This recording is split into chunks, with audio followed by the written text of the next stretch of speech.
G'day guys, give you a rundown on this SD2000 rebuild. This was the problem one. As you notice, I'm holding the iPhone by hand. Get a little bit sick of using tripods, they're too hard to play with. Or just, move in and move out and get the height right and all the rest. So this way seems to be good. Okay, what I've done, I've completely rebuilt the power supply on the positive rail. You can remember it's actually above positive. Positive is ground. See the ground lead of the crow probe? It's connected to positive, and the black lead is in relation to the circuit board is negative voltage, -5. So I just got it near the 4093, and if you have a look on the oscilloscope, I've got the ripple. Don't worry about the curves and all the rest in the line. That's not the power supply. That's just because I've got a big long wire for the earth lead off the oscilloscope. Oops. Yeah, it's got too many black wires here. That's the actual oscilloscope lead, but the earth lead there is acting like a big pickup antenna. I should have a short lead on it, and or even a couple of little clips rather than using this setup, but not critical. Anyway, that's the positive 5-volt rail, and if you look at this, look at on 10 millivolts per division. So about that, we've probably got about, I'd say when you take everything into account with the pickup of the wire lead and all the rest, we're probably down to about nearly 2 millivolts per division of noise. And I guess give you an idea why I say that. If I actually get the ground wire here, ground or earth, I interchange the terms. So if I push it down towards the board, watch the oscilloscope screen, there you go. It starts actually picking up the transmit waveforms and causing all sorts of stray coupling, and that destroys the picture. Well, it doesn't destroy it, but you know what I'm getting at. If I get this away, I pull this up, so yeah, get it up in the air a bit. Yeah, you can see that we're basically just looking at the ripple. Some fast transients running on the screen. I don't even know if the camera will pick that up, but that's just 50 hertz beating with the power supply in the room. Now I've got this on a high. This has got it's got what's it got? It's got 4 frequencies in this one. 4 crystals. There's our bank of crystals, and doing a bit of rework around where the ground balance is. It's basically all around those LT1057 chips, those ones there. Oh, you probably noticed too, I've removed the old capacitors. They actually were not as accurate as I thought they were. So I got some new caps, new film capacitors, 10 nanofarad film capacitors, which are about 2%. And not that it has to be that accurate, but they got a lower dissipation factor, which means that they hold a charge better without having that charge decay in its own dielectric, right? It's total overkill for this detector, but why not? We gave it, the best of the best. Okay. And the rest of the stuff's under the board with all the new switching transistors for the power supply and the negative regulation. I replaced I had these output drivers had been replaced, and on a low frequency they were getting a bit warm, so I actually changed them. They had IRF 710s in there, and I've put something else in there, which is this the beastie? No, it's the IRF 710 I took out. There's a new it's not that new, but it's a better device. It's called a SUP something or other. Can't remember the number, but if you put in 200 volt N channel, well, it might even be rated higher. It might be 240 volt N channel. They handle about 5.6 amps each. They got lower on resistance, and thus, stick your finger on them. Cools a cucumber. Absolutely stone cold, except for that one.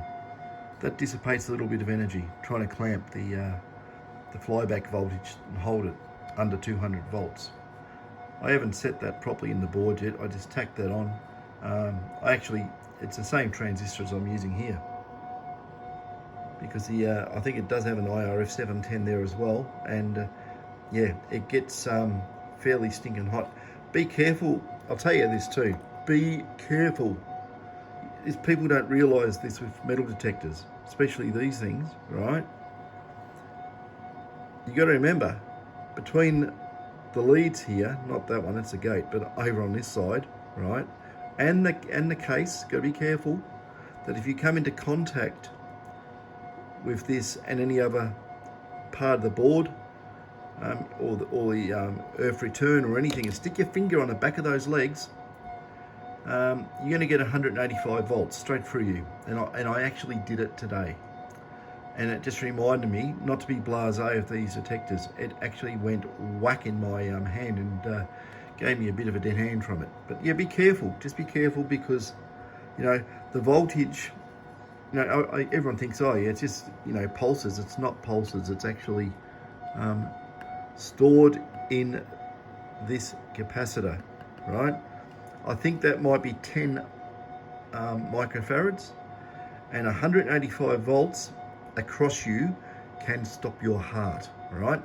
I always wondered why there was no warning label on any of these pulse induction detectors, because you open it up and people fiddle, and there's no warning. It's like, even if you buy a toaster, or say, don't go and fiddle it and don't stick knives and forks in it, whatever else. TV set, even a LCD one, basically only the mains voltage in there. Do not pull apart, shock hazard, right? These things, all of them are a shock hazard. Be damn careful about any of these pulse induction detectors. It'll give you a nasty belt. Yeah, and with DC as well, it makes your hands, or any part of your body that touches, especially your hands, because you're going to be using your hands. I hope you don't use any other body part. But what it does, it makes your hands go into a clamping motion, and it makes you grab on, right? Be wary.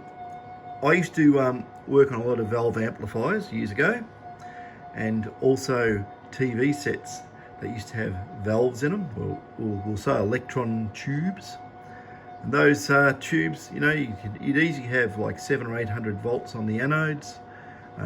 You'd be on the back of a black and white TV set or something, and near the cap on the multiplier, and it could be 25,000 volts there, low current, but you don't want to touch it, because I've heard of cases of people touching it, and they do a backward somersault through the air over the TV set and land up against the wall. So with these, what you do when you're working anywhere near that nasty thing there, just be careful and put one hand behind your back when you do it. That means you can't get a circuit across your chest, right? So, I don't know if anyone's been killed by a pulse induction detector. I'd say it's possible. The current and the voltage are there to do it, right? So be very, very wary. Anyway, it's enough with a waffle on the dangerous part. Even the flyback coming back, you got to remember the flyback's got a lot of energy in it too, but it would give you a bit of a whack, a bit of a tingle, but the energy stored in that capacitor makes it dangerous, right? So just be wary. You can probably go and work it out in coulombs if you want, and work out the energy content. It would be substantial. Anyway, I've got the cancel coil on at the moment. Before I did have a small mono on this detector and it was working quite well. So what we've got here, I haven't got this light on, hang on a sec, I'll put this one on if it makes any damn difference. Okay, 0.05 gram, all right? That's a fly speck of gold, right? That's what you run around and use all these fly speck detectors for, all the new ones. Okay, so there's our cancel coil. Remember, I've only got half the energy in the side of the coil next to me and half the energy is in the other side of the coil. So we're not getting a full whack out of the detector by using a cancel coil, especially on this, because I can't get the energy from that and that into this. But to give you an idea,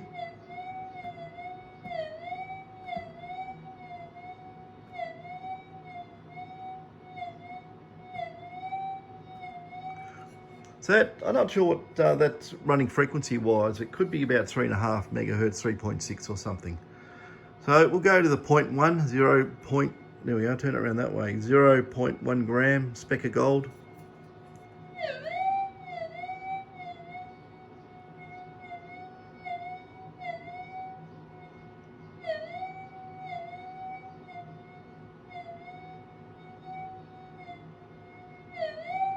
Helps if I was watching what I was doing. So that's getting half the energy from the detector, and it's quite good. You want to start using bigger targets, even at high frequency. I mean, you know.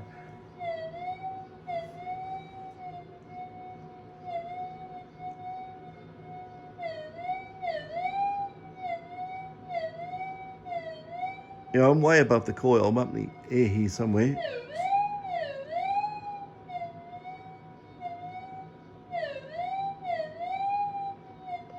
It's not really a fair test because the return signal from that target is actually getting into both coils and cancelling it. So using it out in the field with a proper mono or a double D on it will work fantastically better than what I can get out of a cancel coil like such. So use something like a battery. There we go, it's a decent target. See, that's what I'm getting at, is that it's extremely sensitive to the small gold, but when I get up, the signal from the return signal from this is so big that it's cutting both coils. You know, look, I can probably, if I do it side on like this towards one coil, you get a result. If I go in the middle of the coil, well, it's going to make a fibber out of me. But normally, if you get above the crossover, hang on, let's do it this way. It's probably a little bit too big to do it, but then you go over one of the loops, it should be bigger, yeah.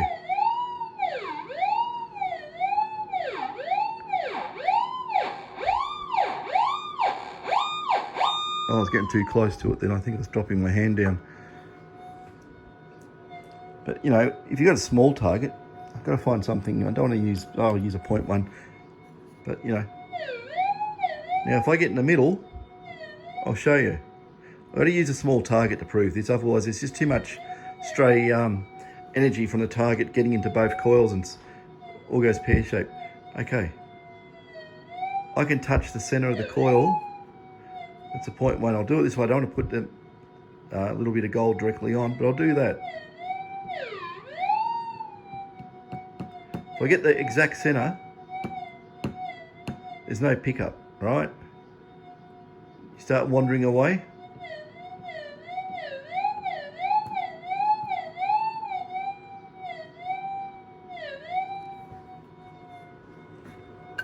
This detector also has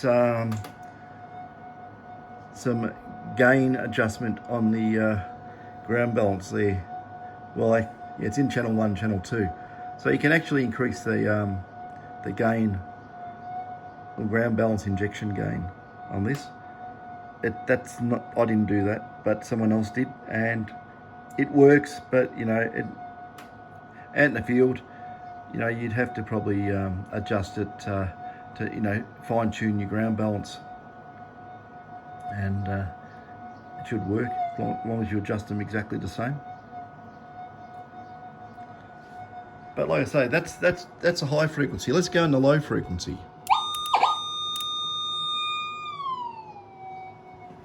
You can see that's just some artifacts flashing there. It's not locking on properly, but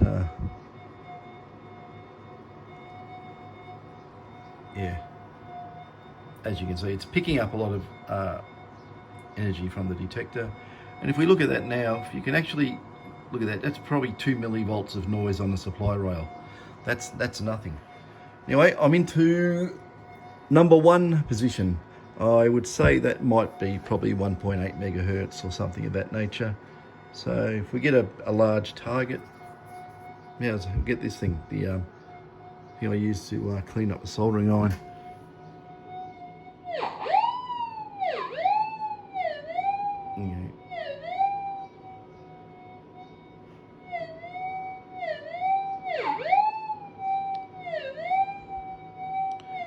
It's really hard to get depth using a cancel coil, you know, unless you have a small cancel coil. Is only really good for small gold, because what happens as soon as the target starts, like you're getting a signal from the target, it when it energizes and lets off. I mean, it doesn't just radiate in one direction, say, oh, I'm going here. It goes over here, it goes everywhere. So you start getting cancellation effects. If you're going to use a cancel coil, whoops, there goes a hand over the lens. It's a bit silly. If you're going to use a cancel coil, make a big one, right? So, you know, even a potato-sized nugget can't induce too much energy into the far side of the coil. Otherwise, you're going to lose heaps of depth.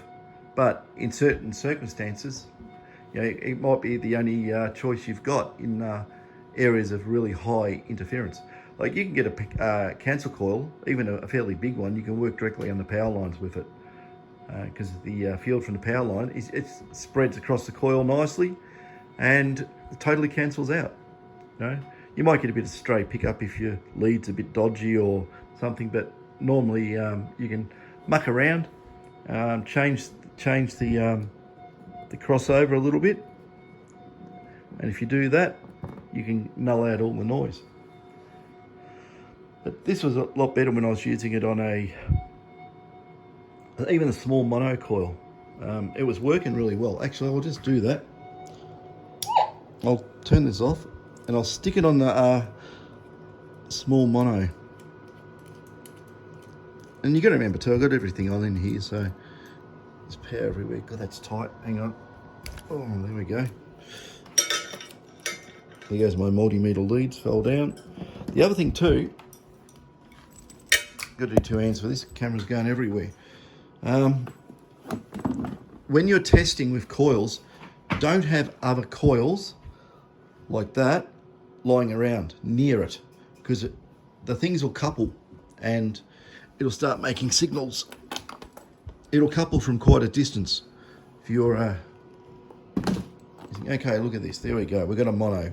It's a little elliptical. It's an 8x6 inch. I know that because it's written on it.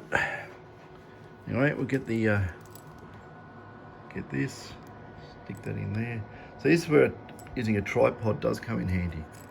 And those connectors on this coil are loose. It's been on and off probably 1,000 times. So I'll just do it up. I'll just clamp it on. Okay, now you've got to remember, there's a mono inside the house. And poor old oscilloscope, it's gone nuts. Turn it off.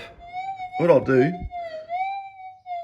all this stuff induces AC mains into the detector, so I'll get rid of it all. Take all that off, so it's just sitting there. Okay, it's on a mono. We're in both channels. Because we've got a lot of noise, I'll just use a 0.1 grammer.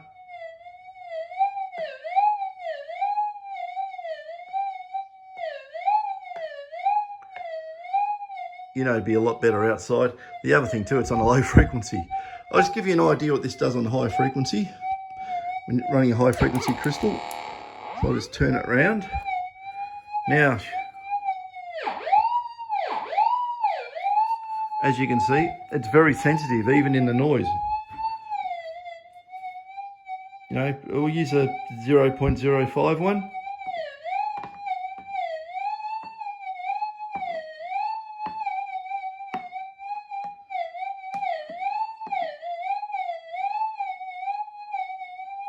It's getting blasted by the interference.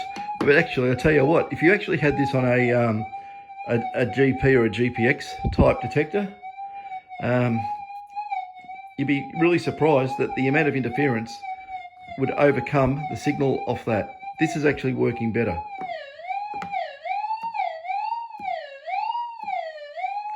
So out away from AC interference, and I'll just turn off my workbench.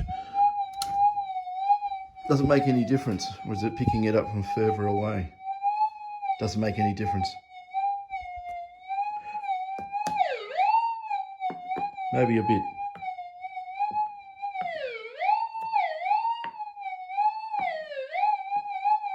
I'm trying to get into the middle of the coil, but it's got this mount there. You always flick it over, I suppose, couldn't I? Okay, 0.05 gram.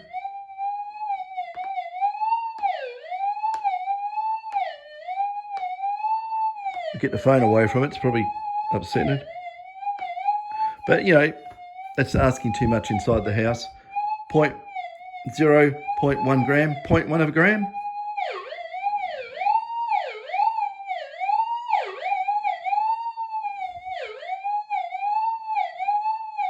Yeah, anyway, it's enough noise. We'll give that a stop. But anyway, like I say, these old detectors, I keep saying this, you know. You can see I swapped the power supply over again. You can probably see in there. I put a different type of shielded inductor in there. And I'll just lift up the board. I'll take the power off. I'll take the coil off. Puts enough stress on these wires moving the board around all the time. You know, it's a big bunch of wires. You've got to pick it up and everything drags everywhere. I usually chop them all and re-solder the whole lot. But under there, that's the, what is it, ZVN or something, 688. I've just got it tacked on. I'm going to shorten the legs and move it back. That there is the, God, whatever it was, BS170. You could find a 2N7002 in this position. But yeah, I'm going to go and cut its legs and stick it right back. Clean up a bit of the resin. There's those new capacitors I was telling you about. I'll put them upside down so you can't read them. But they're just 10 nanofarad. But they're much better capacitors. They're, what are they? Here they are. These things. You can have a look at that. They come from, where do they come from, these ones? Should have a part number on it. Oh, DigiKey, okay. Made in Finland. Kemet, or Kemet, however you want to say it. Kemet, I call it Kemet. Other people call it something different. Oh yeah, they're 5% 50 volt film capacitors. But I went through a lot of the capacitor specifications and I made sure that I used ones that had because they used, you know, in a sample and hold circuit, you know, it's got to be, you know, accurate. Can't sit there, you know, and start dissipating or, you know, doing anything strange during the cycle where it's filling up with energy. You know, you want it more or less instantaneous, you know, hit a peak very quickly and stay there. And, yeah, that's what the idea. They might be phenylene disulfide capacitors. I can't remember. I look at so many parts. I mean, God, I've probably looked at about 100 parts. I'm actually looking at some development boards and some ADCs for a project. So, you know, I probably had a look at about 20 or 30 ADCs, and probably about the same in development boards. So, yeah, but God, you know, it's funny going from all this modern technology, and you start doing something like this, which is 25-year-old technology. You can't even get the parts for these anymore. Well, a lot of it you can, but if you have a look at the old parts, they don't, like the old parts were grunty. They had, you know, the old 4093s had something like, you know, 24 milliamps source and sink current capability. The new ones running it at 5 volts, God, you're lucky to get a milliamp. And like that's what I said about the transistors in the front end. If you don't switch the things hard, it's going to make noise and cause issues and get hot and make thermal noise and all sorts of horrible things. So that's the trouble. I was actually going to make a sub board up for this, for where the 4093 is, and I was going to put a couple of you know, extra little tiny MOSFET drivers on it, and you know, yeah, you have 1.5 amps on your gates, you will switch hard and fast. So that's what I was actually thinking of doing. And I said, God, you know, how many of these detectors would come in and want something like that? And I said, yeah, well, you know, it's a lot of work, and probably, you know, do it for about 3 or 4 a year. Not worth it, but you could do that yourself if you wanted to. You could probably just get a N and P channel MOSFET and stick it, have the output of the MOSFET, drive it on, and just, you know, you'd have to be careful and current limit your MOSFETs, of course, put some resistors around it, but you could slam those gates up and down hard and fast, and you know, that's a lot of these detectors. If the gates don't go into hard saturation, it just makes noise. You know, you know, it's like a variable resistor sitting there saying, I'm going to change value, and you know, you're running, you know, massive amounts of amplification off that. It's going to make a lot of noise. It's just exactly the same as if you wiggle your coil connector and it goes, you know, starts whoop, whoop, whoop and carry on and makes all sorts of noise, because, you know, just the metal touching on metal and moving, you know, it's probably, you know, pico-ohms or something in resistance, but the amount of amplification through these detectors is enough to amplify that into an annoying noise. So keep your connectors clean. You know, get if they're tarnished, get the tarnish off. If they're dirty, get the dirt off. Keep them all clean, keep them tight, and get rid of the noise out of your systems. Anyway, that's where we are with this detector. I'm going to clean it all up, put all the parts in correctly, and put it back in its box, and can go back to its customer. Because it is a customer's detector. It's been kicking around for a while because I was waiting to get that, what was it, TLC, I think it is, TLC 271. I was trying to get one, and nothing ever turned up, so I forgot about the detector. So that's why I ended up making up that little sub board there and sticking the surface mount one on. Anyway, fellas, catch us later.